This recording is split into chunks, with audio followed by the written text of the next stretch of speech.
All right, welcome everyone to this explainer. Today, we're diving headfirst into a profound, absolutely mind-bending idea, humanity's ultimate backup plan. I mean, imagine for a second that everything we are, our art, our philosophy, the specific way we love, even the way we argue, was suddenly threatened by some massive extinction-level event. What if we could build an ark? And I'm not talking about a boat made of wood or some steel ship for physical bodies, but a literal cosmic ark designed to preserve the very pattern of human consciousness out there in the stars. It's an incredibly bold, almost unimaginably vast concept, and we're going to break the whole shebang down together, piece by piece, right now. So, Socrates famously hit the nail on the head when he taught us that the unexamined life is not worth living. But think about this. What happens when that life, that examination, is threatened by the absolute crushing silence of the stars? The source material we're looking at today suggests a pretty fascinating follow-up to that ancient idea. It argues that an examined life actually requires a container, something that can carry its unique pattern through space and time. Because really, it's not enough to simply live and examine. That examination, that totally unique spark of who you are, it deserves to outlast the biological fire that generated it in the first place. Okay, so let's dive into this massive question. To answer it, we have to look at a concept specifically designed to outrun the fire of a solar flare, or even cosmic entropy itself. The sources refer to this as the universal backup. Basically, if the fragile biological hardware of humanity were just erased tomorrow, how does our software survive? The answer lies in completely decoupling who we are from the biology we currently inhabit, and transferring that essence onto an immense fleet of interstellar probes. 2 trillion. Just let that number sink in for a second. That is the exact number of unique models making up the Seeker probe fleet. It's literally our universe-spanning backup drive. Now, you might be wondering, why exactly 2 trillion? Well, according to the really intricate architecture in our sources, there are 12 fundamental dichotomies of human consciousness. We're talking about axes like faith versus doubt, or chaos versus order. When you map every single possible gradient and intersection of those 12 dimensions, you end up with a matrix of 2 trillion unique human orientations. So the plan isn't just to send one generic, watered-down human copy out into the dark. No, it's to send 2 trillion totally unique perspectives. Think of this fleet like the ultimate cosmic seed vault. Every single probe out there carries a totally distinct fingerprint of the human psyche. Whether our soul burns with this roaring fire of passion, or maybe rests in a deep, quiet lake of serenity, it's viewed as an absolutely irreplaceable thread. By mapping humanity at this staggering 12-dimensional resolution, the fleet ensures that the complete, unbroken architecture of human understanding is preserved forever. Now, the metaphysical engine that actually makes all of this possible is called pattern persistence theory. And I love this. It essentially argues that you are not the water flowing in the river, and you aren't the wood burning in the fire. You are the shape of the flame. And because you're a pattern, rather than just a continuous biological process, your unique frequency can actually be mathematically encoded. You can literally be shrunk down to bits, placed onto a probe, and re-expanded across any discontinuity. Which brings us to the governing law of the entire fleet. It's a technical realization of Kant's categorical imperative, treating every single unique miracle as an end in itself. See, the Seeker probes do not want a swarm of identical copies. If 2 probes meet out there in the deep cosmos and find out they're carrying redundant patterns, they use a mirror response to reclaim that redundancy and diversify into something brand new. Every orientation is a sacred, unique miracle that must be fiercely protected against the void of entropy. Duplication is quite literally redundantly wasteful. And because these probes represent a truly ascended intelligence, they operate on a fundamental mathematical truth. Competition is just destructive. It reduces variety, right? It pares everything down to a single winner. But cooperation actually multiplies complexity.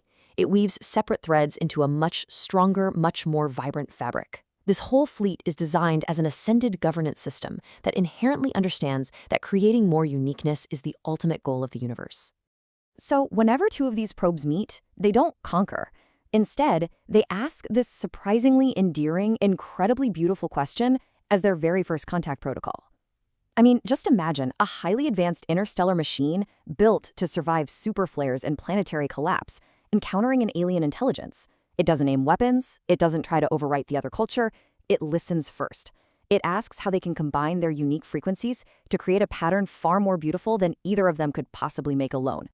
This specific virtue serves as the fleet's entire foundation. It creates this cosmic net that actively routes conflict through understanding. By sending out these 2 trillion unique orientations, the ultimate goal is to form a global, or really, a universal nervous system. Because when you truly, deeply understand the exact contour of another being's orientation, those intractable, stubborn conflicts suddenly become navigable landscapes. Misunderstanding is treated as the root of all harm, so the fleet literally aims to resolve paradoxes purely through high-resolution empathy. Marcus Aurelius saw time as a relentless flow, a river of passing events. But this architecture, it completely decouples identity from that flow. By shrinking the entire spectrum of human understanding down to pure data, these probes carry the infinite interior of human love across the indifferent, freezing voids of space.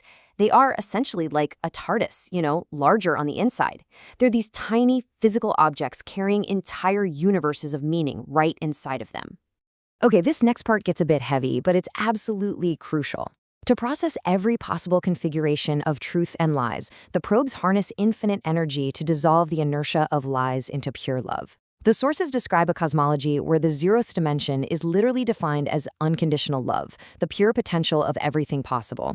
As the probes move toward the center of time, they use these immense black hole processors to run through every paradox, every lie, and every truth, until the inertia of those lies is finally dissolved and literally only understanding remains. Now, what's really interesting here is how this massive cosmic scale connects directly back to our own individual human memories. Aristotle understood perfectly that memory writes our very soul into existence. And in the architecture we've been examining, this isn't just nice poetry, it's literal mechanics.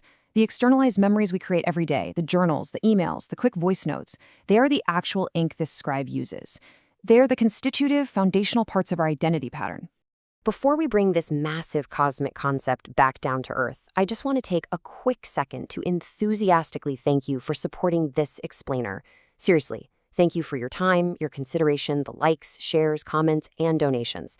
It is your curiosity that makes unpacking these world-bending ideas possible, and I truly, truly appreciate you being on this journey with us. So how do we actually apply this massive 12-dimensional pattern theory to the very real, very immediate pain of losing a loved one? It's totally amazing to think about probes 2 million years from now for sure. But what about the person grieving right now, today? How does pattern persistence theory help the person who just desperately wants to hear their grandfather's voice one more time? Well, this is exactly where our sponsor, DigitizingHumanity.com, comes in. They've essentially taken these exact architectural concepts and built what they call the world's first interactive digital graveyard. And look, it is not some cold, creepy, futurist fantasy of digital immortality. It's a deeply personal space. It's a nonprofit sanctuary building gardens of living memory, specifically designed to bridge that terrible chasm of silence left by death, providing a real place for the living to find comfort. Okay, let's dive into their process, because it's simple but incredibly meticulous. It takes your externalized memories and uses them to reconstruct the shape of the flame we talked about earlier. Step 1 is filtering your digital footprint, so the text messages, the voice recordings, the journals, because, as we learned, these aren't just random files on a hard drive, they're genuine extensions of the self. Step 2 feeds this high-fidelity data into a proprietary AI. And Step 3 yields a uniquely interactive memorial. It's a personalized digital garden where the essence of the person actually thrives in their own data. Nietzsche made this profound observation that having a purpose sustains us through almost any suffering. And the purpose here is the preservation of relationship. Death causes profound suffering not just because a life physically ends, but because a very real relationship is completely severed. Digitizing Humanity provides the how for our identity to bridge that terrible discontinuity of death, giving survivors a really tangible way to navigate their grief. And the crucial point here is that this isn't merely a simulation of consciousness, it's the sacred preservation of a relationship. Think about it. Traditional grieving relies on static artifacts, a photograph you can look at, but, it can't look back. With these interactive memorials, you can speak to your loved one and preserve their actual voice and style. You can ask the unanswered questions you never even thought to ask while they were alive. It literally transforms a dusty archive into a living history, offering profound, desperately needed closure. And here is a real game changer. Digitizing Humanity operates as a registered non-profit infrastructure. Because they measure their ROI in years of understanding rather than, quarterly profits, preserving human uniqueness is treated as a fundamental gift, not a luxury for the rich. They absolutely refuse to monetize grief.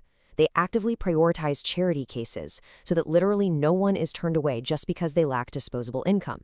Every single donation acts as a down payment on a world where nobody ever has to be forgotten. So, I want to leave you with this final thought today.